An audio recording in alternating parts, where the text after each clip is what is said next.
Good morning students.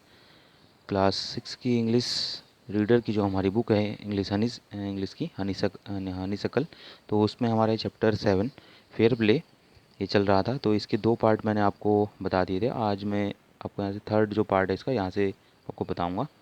ठीक है, तो स्टार्ट करते हैं। Days passed and as ill luck would have it, Algu Chaudhary found himself in a tight spot. तो समय बीतता गया और दुर्भाग्य से अलगू चौधरी एक मुसीबत में फंस गया। One of his fine pair of bullocks died, and he sold the other to Samju Sahu, a cart driver of the village. उसकी बैलों की जोड़ी में से जो है एक बैल मर गया था, दूसरा बैल जो है उसने गांव के एक जो गाड़ी चलाने वाला था समझू साहू उसको बेच दिया। The understanding was that Sahu would pay the price of bullock in a month's time. दोनों में यह सहमति थी कि साहू बैल की कीमत एक माह में चुका देगा। So it so happen that the bullock died with in a month. लेकिन हुआ ये कि बैल जो है एक माह के अंदर ही मर गया। जो उसने समझू साहू को बेचा था, वो समझू साहू के पास एक माह के अंदर ही वो बैल मर गया। Several months after the bullocks death, Algu reminded Sahu of the money he had not yet paid.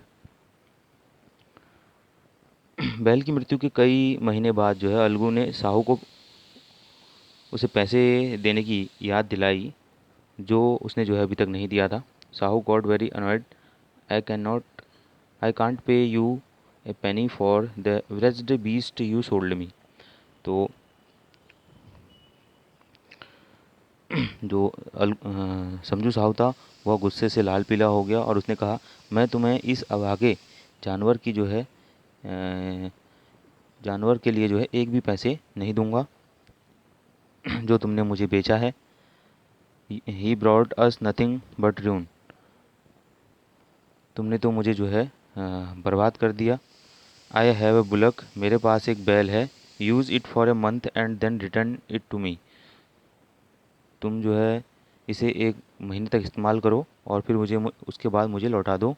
No money for the dead bullock, he said angrily. मैं जो है एक मरे हुए बैल की कोई कीमत जो है नहीं दूंगा, उसने ऐसा क्रोधपूर्वक कहा समझू साहू ने। ठीक है। Algu decided to refer the case to the panchayat. तो अलगू ने यह मामला जो है पंचायत में ले जाने का विचार किया। For a second time in a few months preparation for holding the panchayat were made and both the parties started meeting people seeking their support. और एक बार फिर कुछ ही महीने बाद जो है पंचायत बुलाने की तैयारी की गई और दोनों ही पक्ष लोगों से मिलकर समर्थन जो है जुटाने लगे। The panchayat was held under the old banyan tree. और पंचायत पुराने वटवृक्ष के नीचे अ, हुई।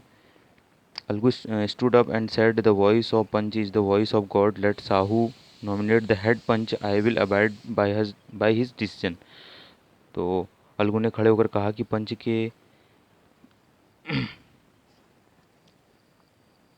अंदर जो है परमात्मा का वास होता है। साहू जिसे चाहे सरपंच जो है नॉमिनेट कर सकता है, यानी कि सरपंच बना सकता है। उसका निर्णय मुझे मान्य होगा। Sahu saw his chance and propose the name of Jumman. Sahu को सुनहरा मौका दिखाई दिया और उसने जुम्मन का नाम जो है प्रस्तावित कर दिया। Algu's heart sank and he turned pale, but what could he do.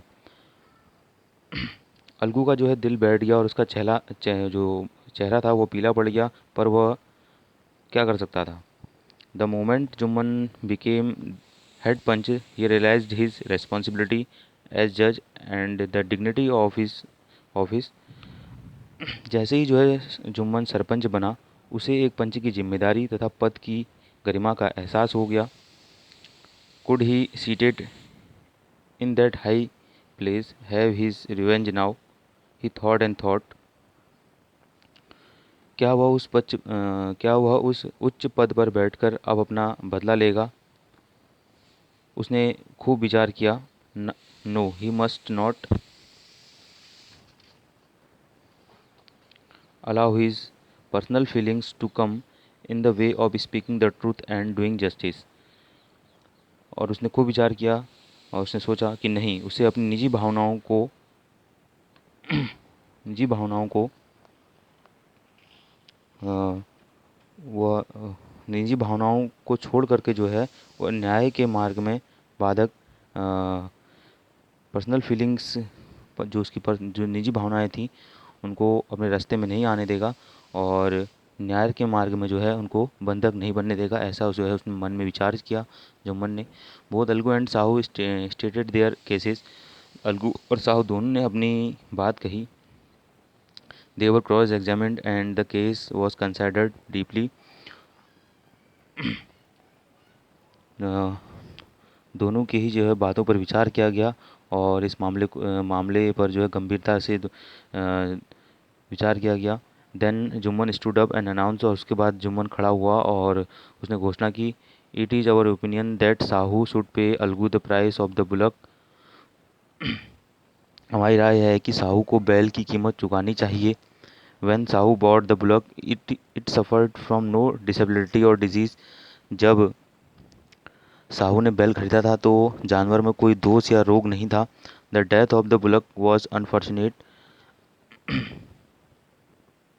बैल का मर जाना जो है एक दुर्भाग्य था। But Algu can not be blamed for it. पर इसके लिए जो है अलगू को दोष नहीं जा सकता। He stood up and said loudly over and over again, victory to the panchayat.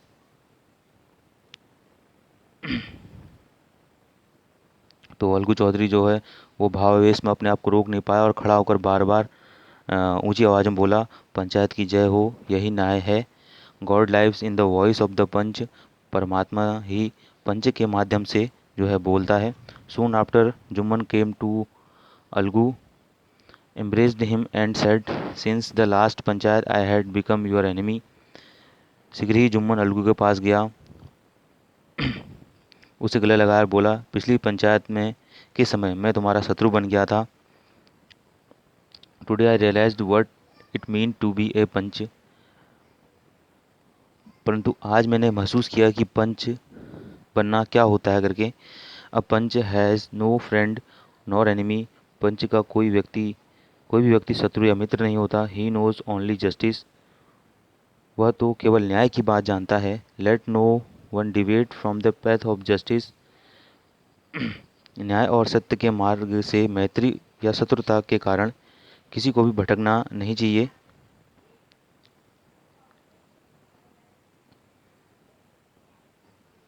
Algu embraced his friend and wept। Algu ने अपने मित्र को गले लगा लिया और रो पड़ा।